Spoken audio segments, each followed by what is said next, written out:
that's one of those non-scale victories here. So spoiler alert.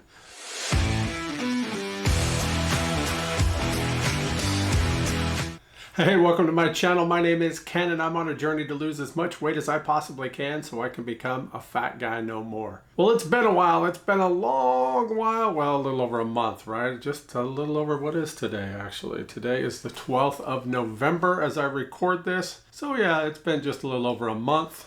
It was a month ago yesterday, I believe it was, that I found out that I was going on my trip. So I know that video was before that, and I want to talk about all of that stuff. But before I do, as always, let me say thank you for coming by and watching this video and checking out my channel. If you haven't already, would you please give it a thumbs up down below and hit that subscribe button, working our way up towards that 1,400 subscriber mark. So I would appreciate it if you haven't already. Go ahead and hit that for me. Thank you so much. So yeah, as the story goes, last month we I was, well, let's see how they really, so that day was game 5 of the American League Division Series, the Mariners versus the Tigers. I really wanted to sit at home and watch that game, but my wife reminded me that we actually had Broadway tickets that night for Oklahoma City Broadway, and so we had to go do that. It was the Book of Mormon by the guys from South Park. Very, very interesting play there. Quite funny at times, I will say. I mean, I literally laughed out loud several times during that thing, but there were a few things that I'm not a whole big South Park guy, right? I've never really watched them a lot. So maybe that's why I didn't catch some of the humor, but there was a lot that was quite funny. So if you haven't had a chance to see it, if you get that chance, I'd suggest it because it's worth it. But just before that started, the Mariner game started. So I was sitting there on my phone. I think I've got a picture of me watching it before, and if I can find that, I'll put that up right here. My wife took this of me to send to people because she thought it was funny. But hey, when your Mariners are in the playoffs, I don't care what I'm doing. If I'm not at home to be able to watch that game, I'm gonna watch that game. So I logged into DirecTV on my phone there, and I was watching it right up until the curtain, and then I was checking scores throughout the night. And of course, at the intermission, I turned it on 2 pitches before Carpenter hit that big home run for Detroit. And I'm like, shoved the phone back in my pocket, checked it about an hour later, and then as we were walking out, they were going into the 9th inning. We listened to it and the 10th inning on the drive home, and then we watched the 11th, the 12th, the 13th, the 14th, and the 15th inning from home, and the Mariners ended up winning it. Oh my goodness, that sent them to the American League Championship Series for only the 3rd time in history, and it was that moment where I turned to my wife and I said, you know, I can't help but notice they will be playing at home in Seattle on my birthday. Just throwing that out there. So the next day we got to talking about it a little bit, and she told me, go for it. And anytime your wife gives you the okay to fly home to Seattle to go to a big game like that, you do not pass up that opportunity. I really don't want to know what I'm going to owe her for that, but I am very thankful that she allowed me to do it. So I bought my flight, got my ticket, started looking at hotels, got all that taken care of. Found some really good deals on hotels. I used points for when I was in Seattle, and then I got some from Fantastic, so travel agent rates as well. So yeah, that was fantastic. So yeah, I couldn't argue about that at all. So I flew home on October 14th. Man, that flight into Seattle was just amazing. I mean, absolutely amazing. Crystal clear skies, could see the mountains. I did not realize how much I missed it until I saw those mountains as we were flying in. To see Rainier, St. Helens, Baker, could even see Mount Hood way off in the distance in northern Oregon there. I mean, it was fantastic. So awesome. And then we get closer, you can see the Puget Sound. You can see trees that are taller than 40 feet. Oh man, real mountains, real water, real trees. It was something else. Of course, it was cold. It was cold the whole time I was out there. I think the highest high was like 59 degrees. So I didn't take shorts. That's the first trip I've ever done where I didn't pack shorts of some sort. First personal trip. I've had to do business trips where I couldn't, but first personal trip where I didn't. I took a jacket with me. I had my hoodie. I wore it quite often, my ballpark chaser hoodie. I had long pants on. I had thermals on underneath that, or what do they call those, base layer or whatever kind of thing. And so I was prepared, and I did good actually, even though I was I was quite chilly. So I did get to see a lot of friends and family, but there were a lot of people I didn't get the opportunity to see. But I had 4 days that were just jam-packed. Go, go, go, go, go. I got into Seattle, immediately drove down to Centralia, spent some time with my brother, his wife, and their son. Then I went over that evening to a friend's across town, my best friend Bob. Went and saw him for a while, him and his kids. Then we went to dinner at a place called Talking Cedars there in Rochester. And then I stayed in town that day. The next day was my birthday, so I got up, went to Bigfoot Java, and got my first eggnog latte of the season. The tradition continues. This year I am in Centralia, Washington at Bigfoot Java, getting my first eggnog latte of the season. Let's give it a try. Oh, man, that is absolute. Oh. Yeah, that is good stuff.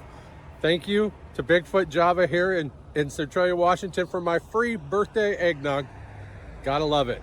Yeah, as that video showed, it is tradition. On my birthday, I get an eggnog latte. I think I'm somewhere, I don't know, 20 some odd years. I'll have to look that up. I want to say 24, 25, 26 years, something like that now. And 22, 23, and 24, it was down here at a place called Abby's, right up the street from me. But since I was out there, I had to find some other place. And so I went to Bigfoot Java because that is the same chain that I used to go to when I was up in Issaquah area, working for Costco Travel up there. There was one just, like a half a mile from the building. So I went to it quite often. So I went there, and of course they had loaded my free birthday drink onto my card. Haven't been able to use it for quite a while, but I used it this year out there. So I got that for free. And then I went from there to my brother's, delivered him a coffee just to surprise him before heading north. And I made a stop in Nisqually Valley where I used to live. And I did a little video of it, me driving around there, that I really want to show you. It kind of gives a glimpse into my younger years driving around there. So I want to show you that right here.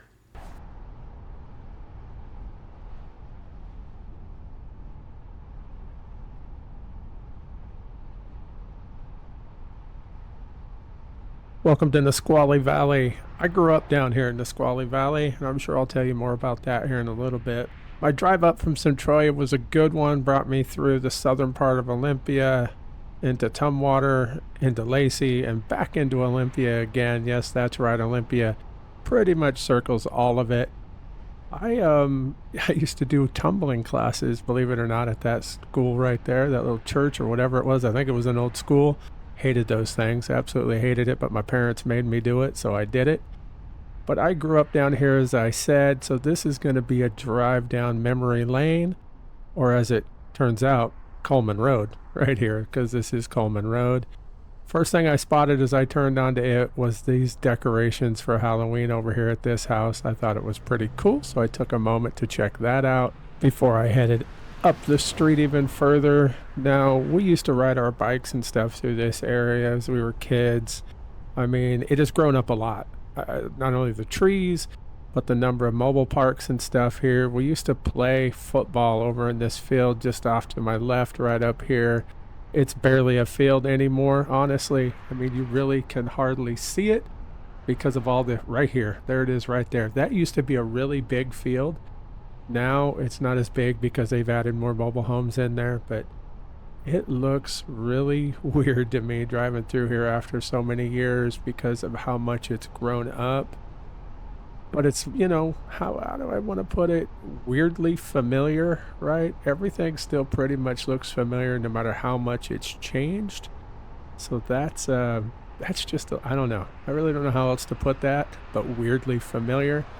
And here in a moment, we'll take a drive down the street that I lived on.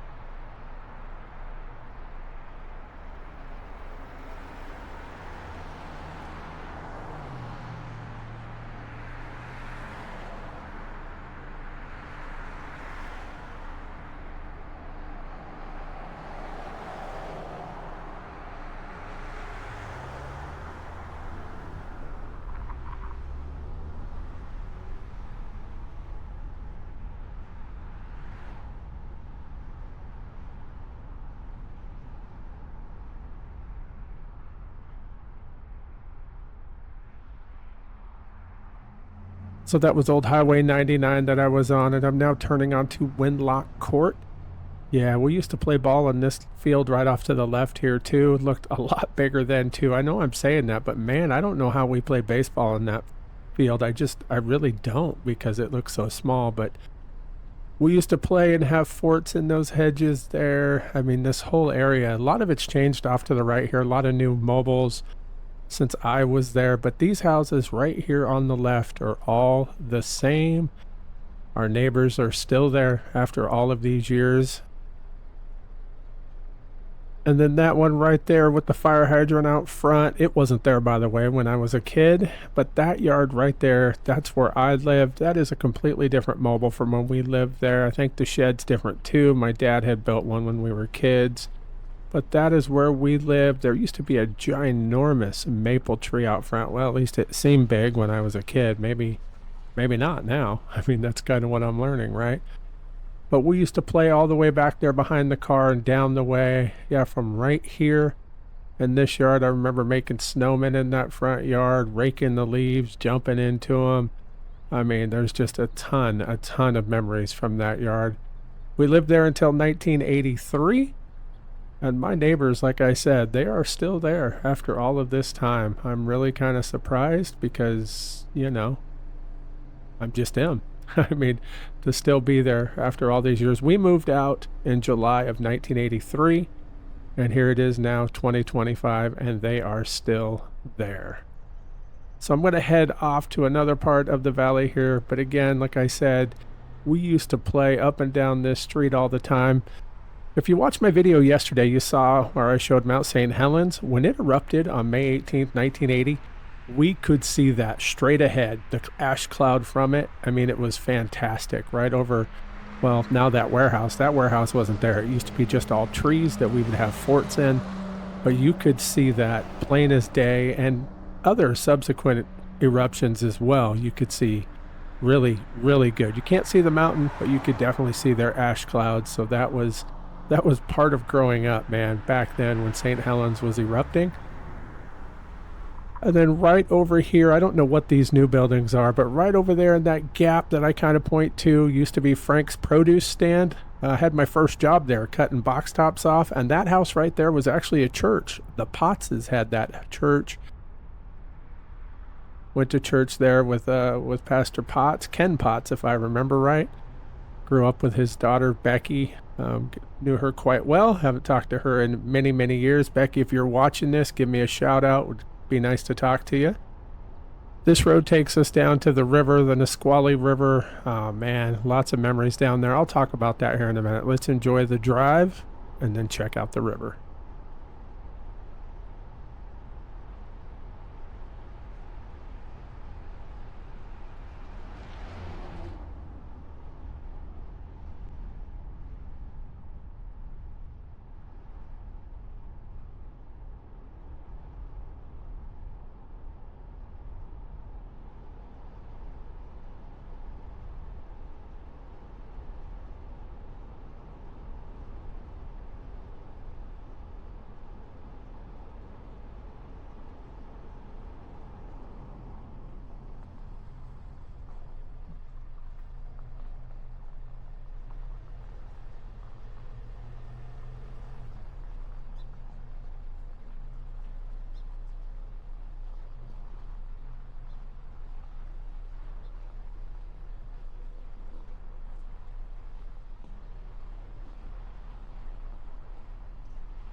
So I'm down in Nisqually Valley here at the Nisqually River. That's the old train trestle right up there.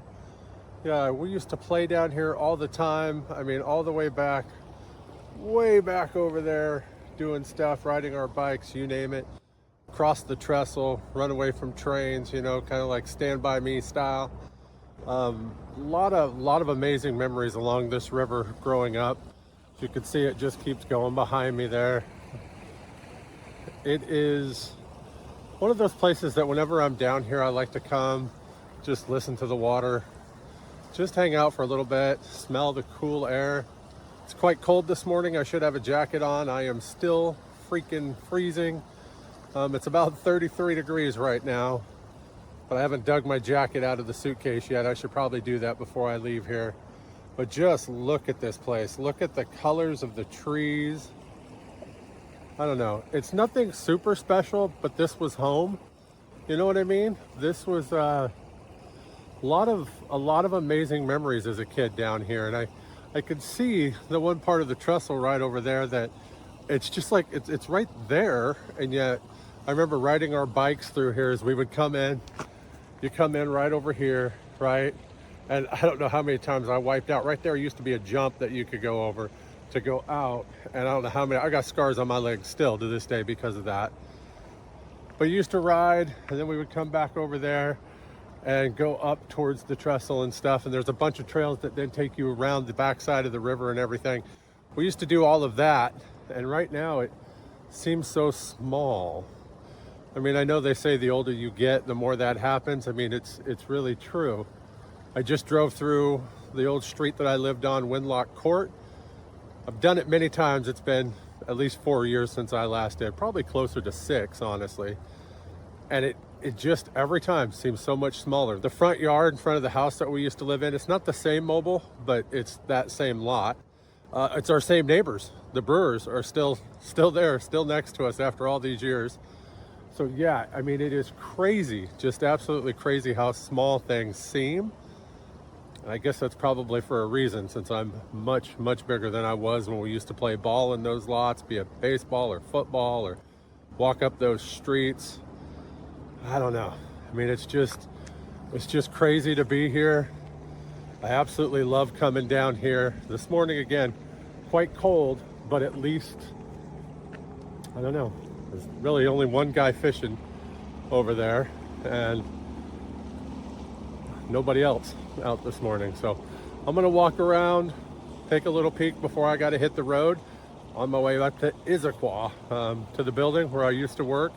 Swore I would never go back to that building once I left, but that's exactly what I'm gonna be doing. I'm gonna meet a friend there for lunch before I head into Seattle. Yeah, so that was a lot of fun, being able to drive around down there and see stuff. Like I said, how did I put it? Weirdly familiar. Yeah, that's exactly right. It's been several years since I was down there last, so I'm really glad I got that opportunity to drive through there. But then I headed up north to Issaquah, to the building that I used to work in for Costco Travel. I had not been back there since the day I walked out, like December 18th, 2021. That was my last day of work there before we moved down here to Oklahoma, and I swore to myself when I walked out of there, I would never, ever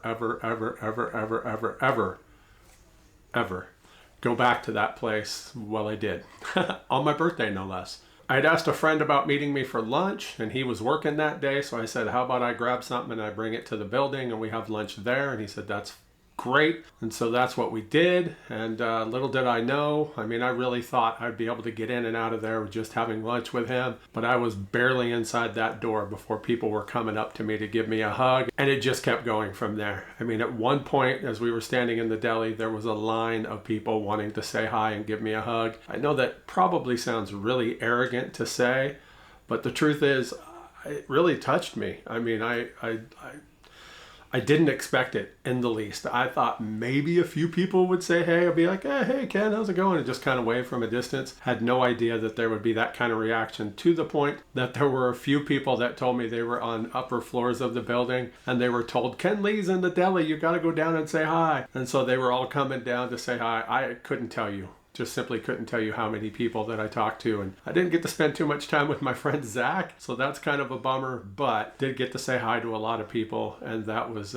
nice, getting to see the smiles on their faces when they saw me for the first time in almost 4 years. So that did me good, especially again on my birthday.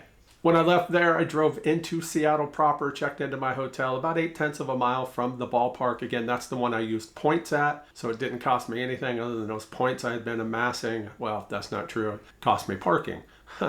What was supposed to be $65 for the night, because the ALCS was being played in town, they jacked that up to $101. I even looked at the guy when he told me that, and I said, price gouging much? And he said, yes, absolutely.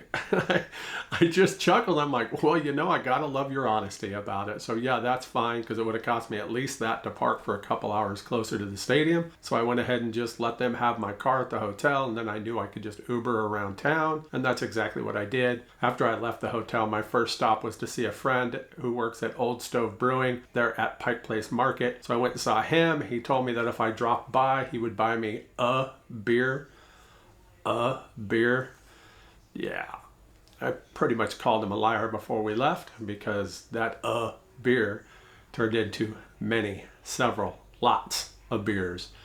That's a topic I want to talk about in another video, honestly, but yeah, I got back home and I kind of fell into old habits, old things, you know, just like it was before I left. But I'm just not that way. I mean, we know I'll go out now and I'll have several, but not like I did on this trip. So it was fun getting to hang out with him. Don't get me wrong, I'm absolutely great that I did, and to get to try all their beers, especially some of their award-winning ones, not once but twice. Yeah, that was fantastic.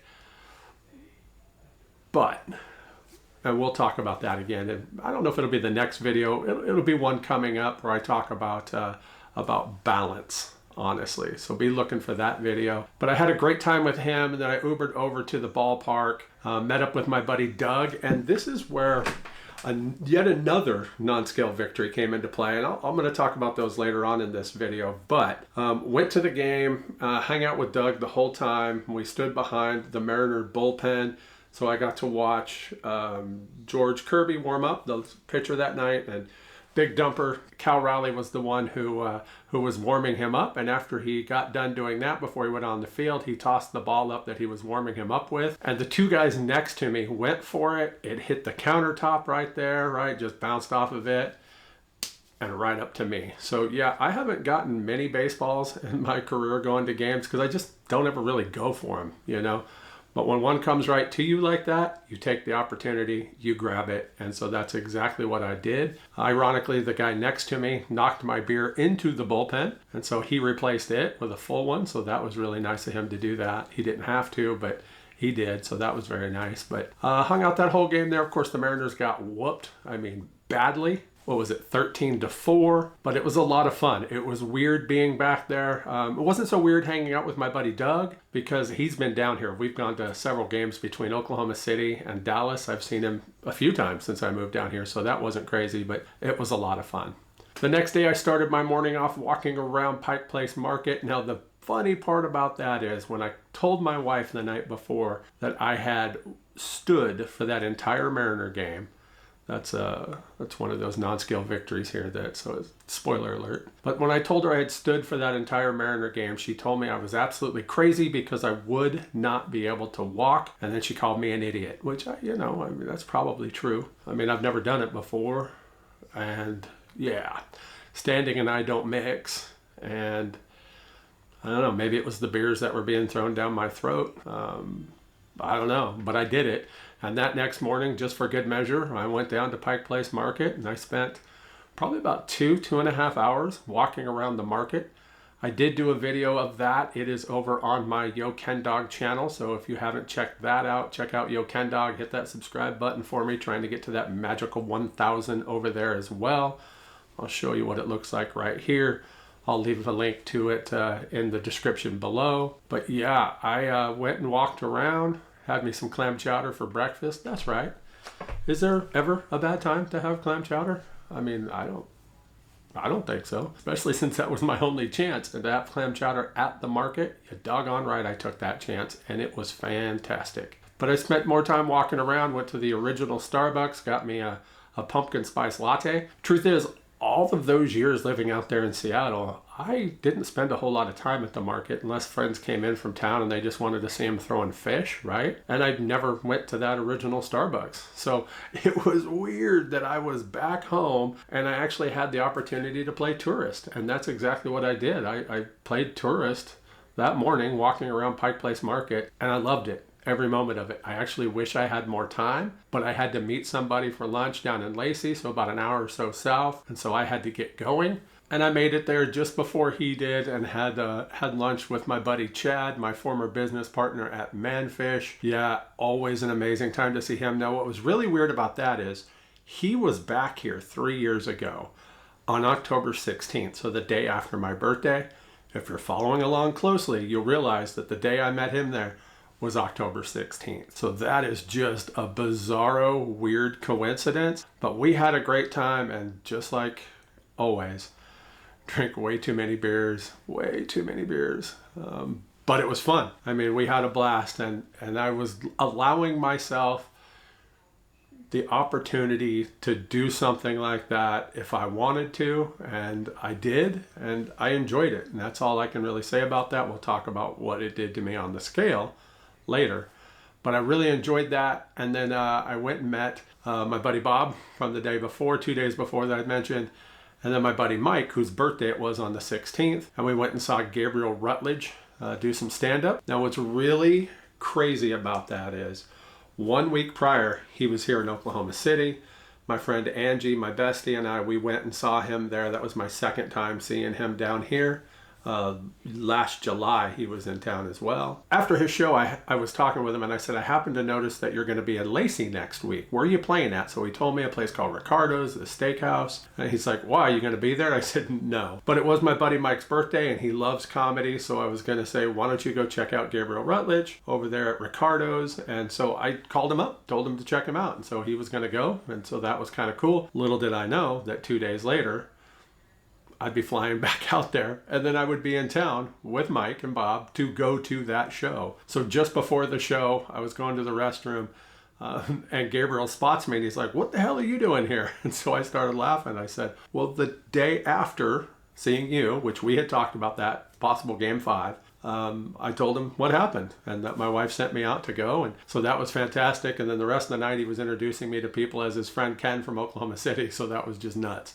I mean, it was weirdly coincidental, and it was pretty cool. But we had fun that night, and then the next day, my last full day, I started off that next morning with some friends in Tumwater having breakfast, and then I went and did a drive around town, just looking at stuff, going by the old high school, by some places where I used to live, stuff like that. Reminiscing, going down memory lane. And then I met one of my good friends, Carrie, for lunch. Love that woman. Absolutely love that woman. It's been a long time since her and I. She actually came to the hotel the last night that my wife and I were in town. Her and her husband, Dylan, came over to see us just before we left. And it was, weirdly enough, literally just up the road from where we met for lunch there in Tumwater. And so I hadn't seen her since then, because she still hasn't been down. Carrie, if you're watching this, that is a hint, obviously. Hint, hint, hint. So hopefully she gets that chance to come down and visit.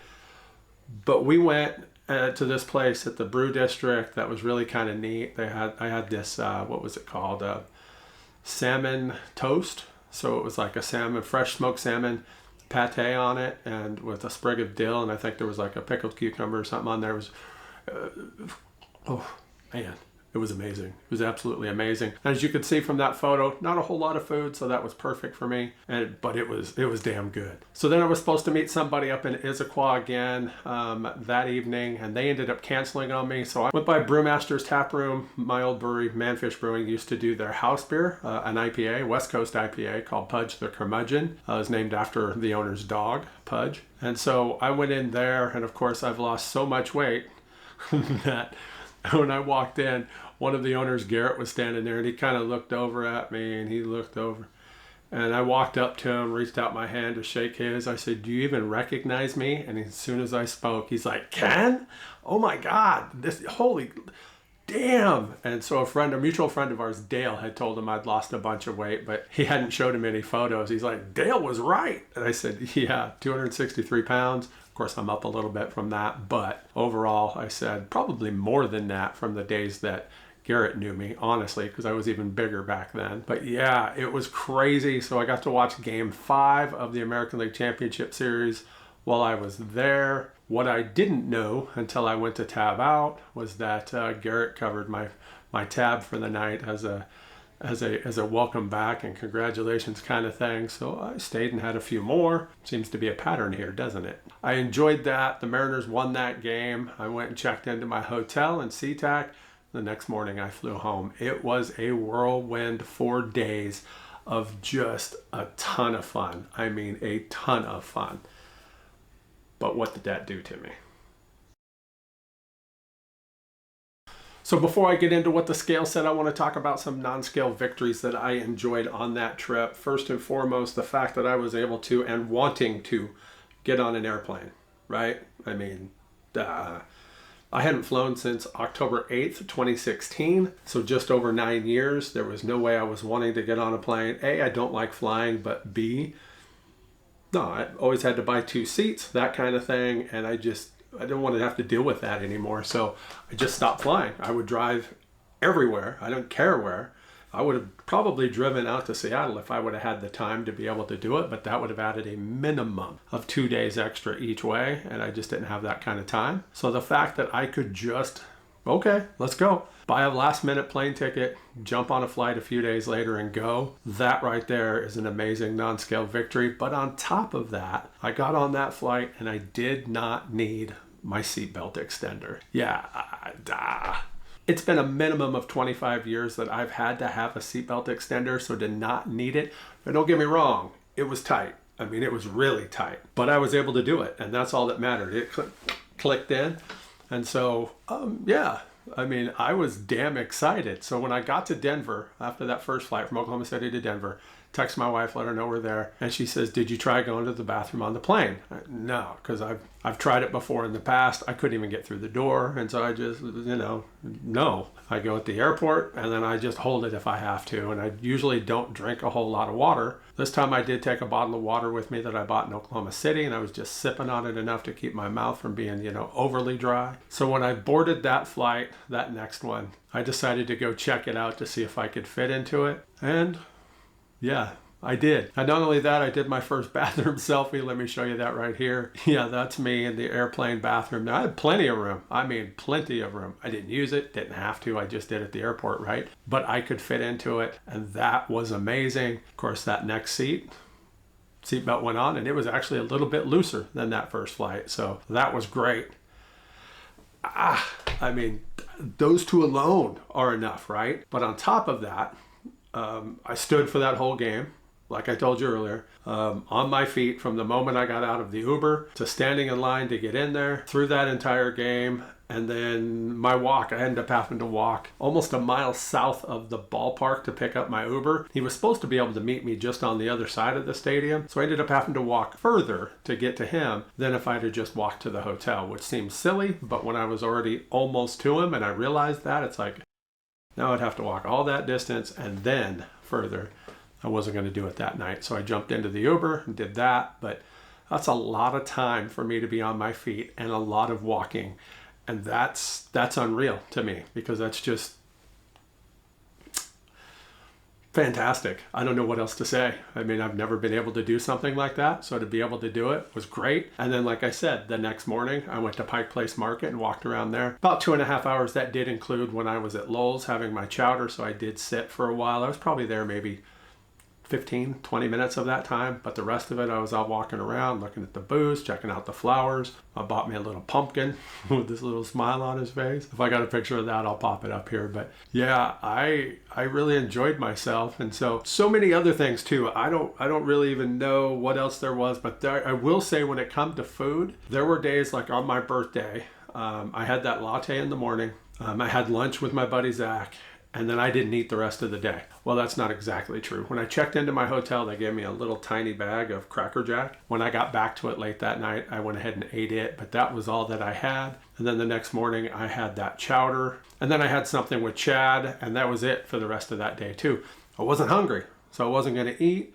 Wasn't on my mind. I was too busy doing other things, enjoying the situation. So then the next day I had that breakfast, which was just, what did I have? It was a veggie omelet, right? With some hash browns and a big old biscuit. I couldn't even eat a quarter of that biscuit. Wasn't the best, but you know, it was something. I had it with a couple cups of decaf. And then I had that smoked salmon toast with curry, and then I didn't eat anything else until probably close to like 10 o'clock. I grabbed something close by the hotel. Nothing major. So there were times where I probably didn't eat what I should, definitely didn't stick to the numbers that I know I should, but that's to be expected because I was on a trip.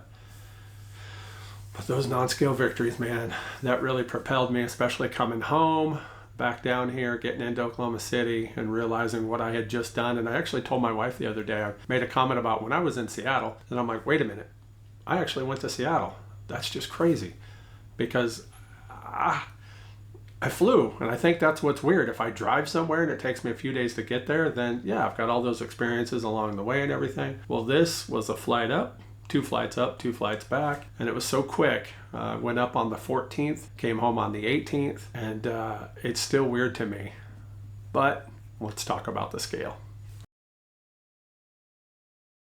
So that previous Thursday, as I mentioned, Angie and I went and saw Gabriel Rutledge. Now, I had no plans of going to Seattle at that point. It wasn't even a twinkle in my eye. It wasn't a thought anywhere. So that was going to be the beginning of my birthday week, basically. So when you go to a comedy show like that, you got to buy 2 items. So I got the cheeseburger quesadilla without the beef. I allowed myself to have it. I had very minimal food earlier in the day just to be ready for that. So I had it, and I think I had like 3 beers. That whole time they were big ones, like 22, 24 ounces, whatever they were. So I had those, and I did go up a few pounds that next day, which stuck with me all the way through the morning that I was flying out to Seattle. When I left to go to Seattle, I weighed 358. So I had gone up 8 pounds over that weekend after having those beers with Angie at Gabriel Rutledge. And I wasn't too worried about it because I knew it was the salt. It was the salt in that cheeseburger quesadilla, right? Even though I didn't have the beef in it. It's a lot of cheese, and of course the tortilla and the salsa,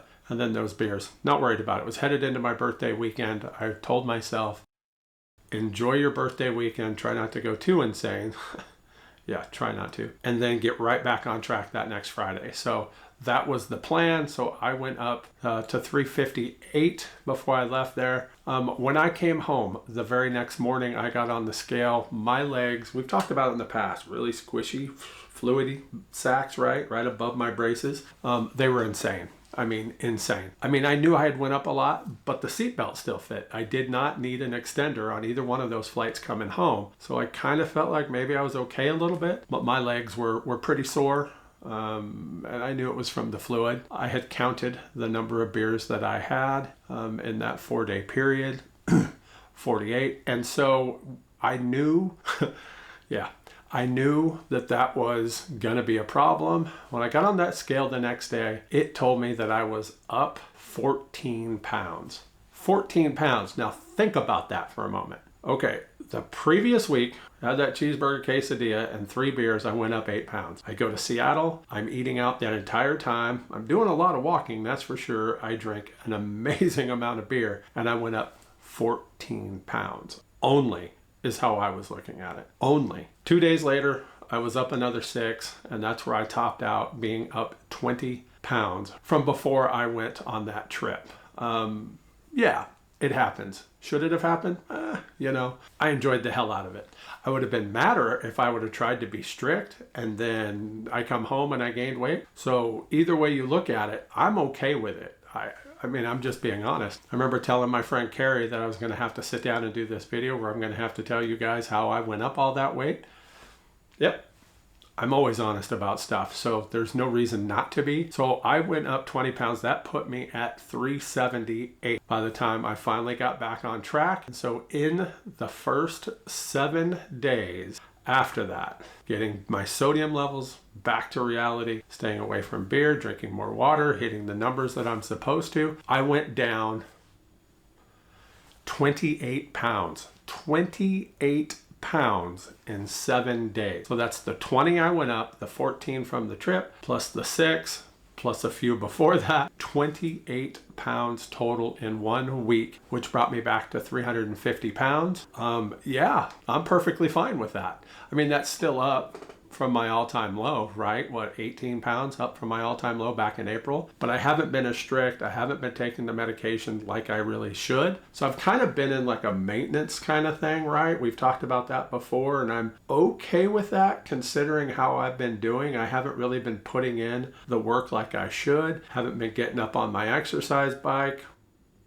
Hadn't been getting up on my exercise bike. We'll talk about that in a future video. Definitely haven't hit that treadmill in a while, nor have I been going out and really doing much unless it's, walking to go to a ballpark or, or all that walking in Seattle, right? So it's not like I've really been going gung-ho, and so I'm okay right now. I'm fine. Do I want to get back on track? You betcha. I've got New York staring me in the face here just a little over a month. As of the recording of this video, it's November 12th, as I mentioned. We leave for that trip November 14th. So yeah, that's like, what, 4 weeks from Sunday? And so, yeah, I have to, and I've made corrections on that. I'm not worried right now. But there are other things that have happened between that trip and now, good and bad. Visit to the cardiologist, what he told me, what I did after that, just all sorts of things that I still want to talk about, but that's going to have to be in another video because this one has gone on way too long. I know I wanted to recap you of what I did, mostly to bring you to the point to tell you how much I went up, because all of that I ate, all of that I drank, only amassed 14, if you want to say it, by the time I got home. Another 6, which, I had a few beers after I got home because I'm like, hey, I'm home. Let's just settle down and then we'll hit it again, Monday or Tuesday, which is exactly what I did. And then the 7 days after that, I went down 28 pounds. That's insane. I mean, my first week on this medication, I went down 26 pounds and I knew I was swollen. I mean, I had tried losing weight before it. Anybody that knows my story knows that. I had tried for 8 months to lose weight on my own, and I'd lost 35 pounds. And then my first week taking the shot, it was Mounjaro back then. I was sitting right back here on September 2nd, 2022. I took that first shot at 2.5. 1 week later, I was down 26 pounds, and I always thought that was insanity. But to go down 28 in a week, sure, you can look at it as basically I water loaded, right? But still, that's 28 pounds of fluid. I'm assuming it was all fluid that just flew right off of me. And that's just crazy. I mean, just crazy. I did nothing extra other than getting back on track, and it just flew right off of me. So part of me lets me know that I can do those things if I want. I don't ever want to go that crazy again. Not that I won't. I know me. And that's part of what I'm going to discuss in that other video about balance. But yeah, I did it. So as I sit here right now, I'm slightly below that 350 mark, but we'll talk about that in another video. Just know that I'm back. I'm doing good. I'm hoping to start doing weekly videos. We'll see. This one I'm going to put up tomorrow, hopefully on Thursday, the 13th of November. And then I might not have one for next week. We'll have to see. But then hopefully I can get back onto the weekly cycle until we go to New York. And then we'll be in New York. I might actually do some kind of a live thing or something from there. I don't know. If you're still watching this and you want to see me do some kind of live video from New York while we're there, drop a comment down below. Let me know for sure. I'd appreciate that either way. Of course, give me a thumbs up and hit that subscribe button if you haven't already. And I appreciate you watching. Thank you so much. And I'll see you in the next one. Thanks for watching. If you'd like to follow me on my journey to become a fat guy no more, hit that subscribe button and don't forget to hit that bell so you can get notifications every time I upload a new video.